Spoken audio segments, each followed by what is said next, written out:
Assalamualaikum warahmatullahi wabarakatuh. Bertemu kembali dengan Bu Ari dalam video pembelajaran bahasa Indonesia. Pada kesempatan kali ini, Bu Ari ingin membahas soal-soal untuk persiapan penilaian akhir semester Gasal. Materi yang Bu Ari ambil hari ini adalah teks cerita fantasi atau imajinasi pada kelas 7. Sebelum kita mulai ke soal, jangan lupa anak-anak membagikan video ini ke teman-teman supaya nanti bisa belajar dan sukses pada penilaian akhir semester ini. Kita menuju ke KD-nya terlebih dahulu. Kompetensi dasar 3.3 menelaah struktur dan kebahasaan teks narasi atau cerita imajinasi yang dibaca dan didengar. Di sini kita fokus pada struktur dan kebahasaan teks narasi atau cerita imajinasi. Soal nomor 1. Aku termenung di balkon sekolah. Termenung sedih dan berhayal bahwa akan punya sahabat setia yang tidak akan meninggalkan diriku sendiri. Tapi tak ada yang ingin berteman denganku, bahkan semua orang membenciku. Padahal aku tak pernah berbuat jahat kepada mereka. Aku juga selalu berusaha yang terbaik agar mereka tak menganggapku aneh. Dalam struktur teks cerita imajinasi, cuplikan tersebut termasuk bagian titik-titik. Ya, karena di sini pertanyaannya adalah struktur, maka mari kita lihat yang A, abstrak itu bukan struktur teks ya. Orientasi, komplikasi, resolusi itu adalah strukturnya. Nah, di sini jawaban yang tepat adalah orientasi. Orientasi memuat apa saja? Ya, orientasi itu memuat tokohnya ya. Tokoh, kemudian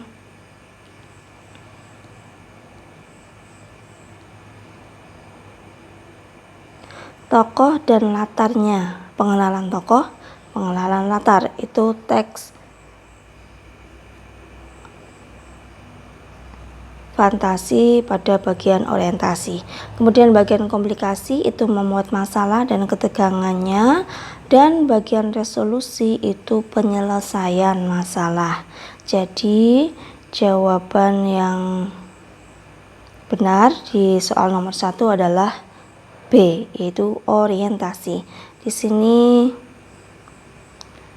tadi ada aku, kemudian termenung di balkon sekolah. Ini latar tempatnya.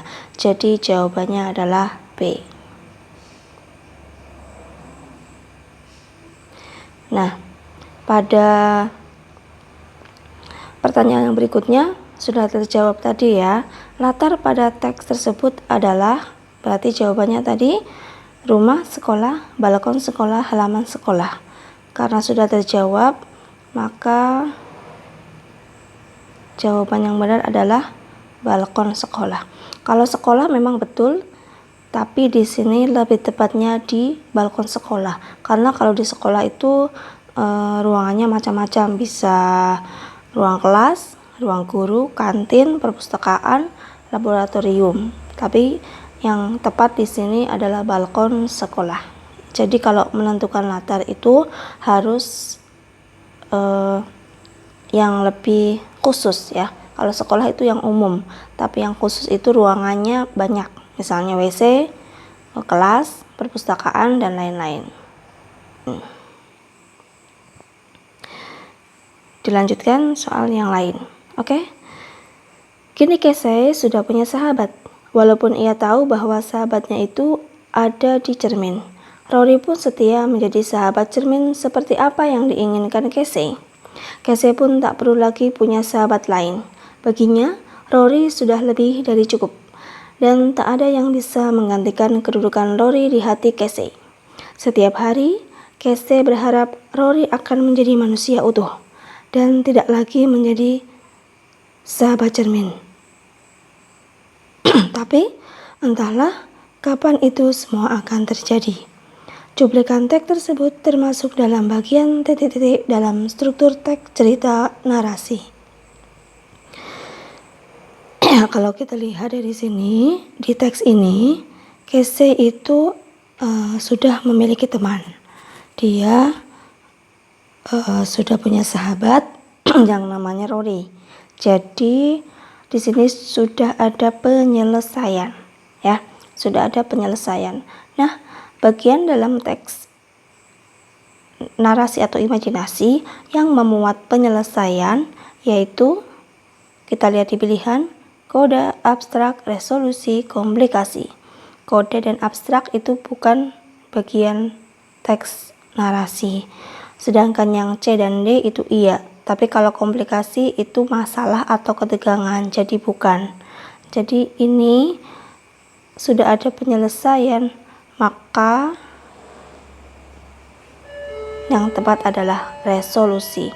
Casey sudah punya sahabat yaitu Rory.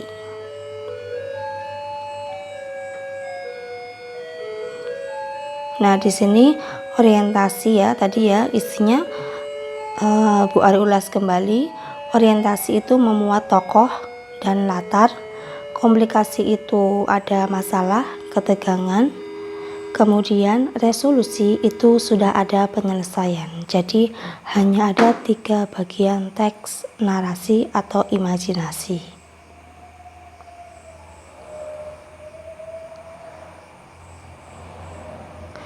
Soal selanjutnya, kaidah bahasa yang terdapat pada kalimat pertama pada cuplikan teks fantasi tersebut adalah ya kaidah bahasa pada kalimat pertama.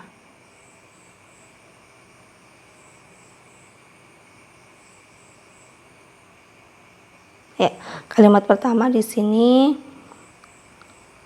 adalah gini, Casey sudah punya sahabat. Di sini ada kata Casey, ya. Casey itu nama orang.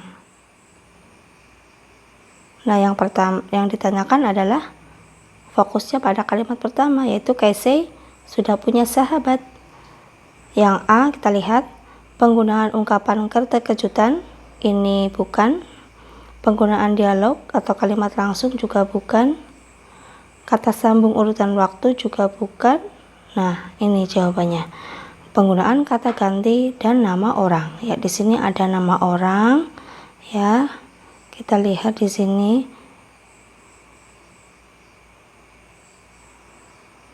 Kini Casey. Ya, Casey itu nama orang. Jadi, jawaban yang benar adalah yang D. Penggunaan nama orang. Kita lanjutkan ya. Wis melanjutkan perjalanan pulangnya. Kembali ia bertemu dengan kakak beradik yang tengah duduk di atas batu di pinggir sungai. Kaidah kebahasaan dalam teks tersebut adalah, nah di sini pertanyaannya tentang kaidah kebahasaan ya. Mari kita lihat poin opsi atau pilihan yang A, B, C, D. Kalau yang A keterkejutan, semuanya memang ini adalah kebahasaan teks narasi. Tapi kita lihat di sini kalimat yang ini ya, wis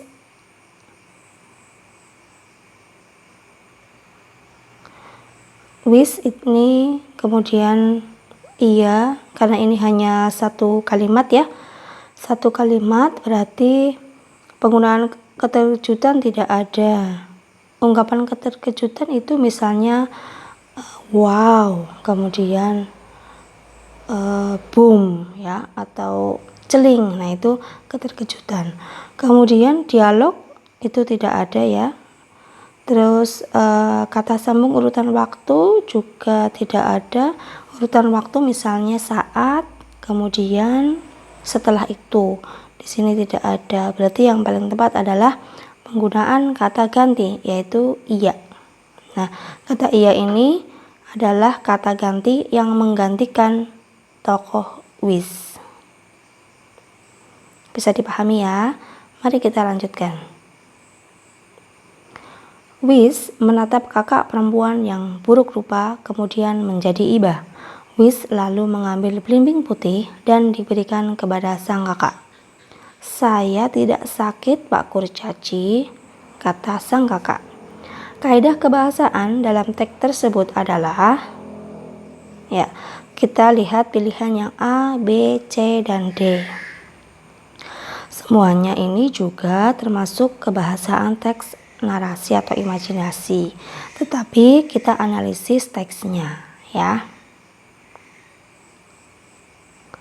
Dan yang paling tepat ini adalah, nah, kalau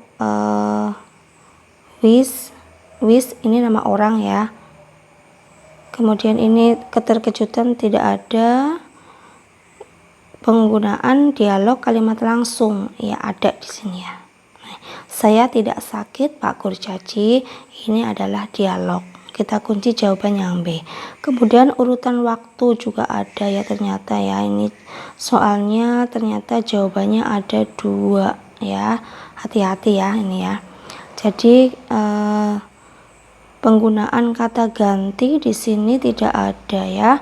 Hanya ada nama orang, with ya, dan tokoh.